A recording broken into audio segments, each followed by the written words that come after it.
Sir ఒక subscriber అడిగిన question ఏంటంటే, ఎన్ని సార్లు సెక్స్ ట్రై చేస్తున్నా ఫోర్ ప్లేలోనే నా స్పెర్మ్ బయటకొచ్చేస్తుంది. దీనికి యునానీలో ఎలాంటి ట్రీట్మెంట్ ఉంది? అదే ఫోర్ ప్లేలోనే అంటే కొంతమందికి ఏందంటే సెన్సిటివ్ పెన్నిస్ ఉంటుంది. ఇప్పుడు చూడండి సెన్సిటివ్ పెన్నిస్ అంటే ఏంటి?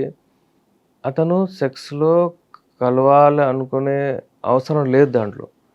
అతను మూత్రంకెళ్ళి అక్కడ పోయి టచ్ చేసినా అప్పుడప్పుడు టచ్ చేయగానే ఆయనకు వీర్యం వెళ్ళిపోతది సెన్సేషన్ వచ్చి. అలా బట్టలేసుకుంటారు టైట్ కొంచెం అక్కడ ఒత్తుకుపోయి గూడా వీర్యం వెళ్ళిపోతుంది. అలాగే ఏంటంటే ఏదైనా కొంచెం ఆలోచించినా గానీ వెళ్ళిపోతుంది కొంచెం సెక్స్ గురించి. అయితే ఇది sensitive penis is totally different. కొంతమందికి ఫైమోసిస్ ఉంటుంది. స్కిన్ ఇట్లా టైట్ పట్టుకుంటుందనమాట. వెనక్కెళ్ళదు. వాళ్ళకి తెలీదసలు ఇది వెనక్కెళ్ళదు. అంతే. ఇది ఇంతే అంటాడు. ఇది నార్మలే అనుకుంటాడు.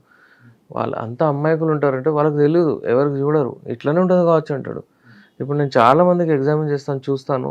అరే! ఇది ఫైమోసిస్ అట్లా చేయొద్దు బాబు. అంటే దీన్ని ట్రీట్మెంట్ అట్లా ముంగట స్కిన్ కట్ చేసి తీసేస్తే బాగుంటదన్నట్టు చాలా మందికి నేను చేస్తాను. కానీ అందరికి అవసరం లేదు. మనం మెడిసిన్స్‌తో కూడా చాలా మందికి ఆ ప్రాబ్లమ్ వెళ్ళిపోతుంది. యూజువల్లీ షుగర్ ఉన్న వాళ్ళకు అప్పుడప్పుడు ఏమవుతుంది అక్కడ ఉండి అది ఉంటుందక్కడ. ఇతను పోయి కలిస్తే అక్కడ టచ్ అయ్యి కొంచెం హాఫ్ అటాచ్డ్ ఉంటుంది. వాళ్ళకి కూడా వీర్యం వెళ్ళిపోతుంది. వీర్యం పల్చగా అయిపోతది. రిపీటెడ్ ఇన్ఫెక్షన్, ప్రాస్టేట్ ఇన్ఫెక్షను, కిడ్నీలో ఇన్ఫెక్షను, వీక్‌నెస్, లివర్‌లో ప్రాబ్లమ్, ఆకలి మంచిగా లేదు.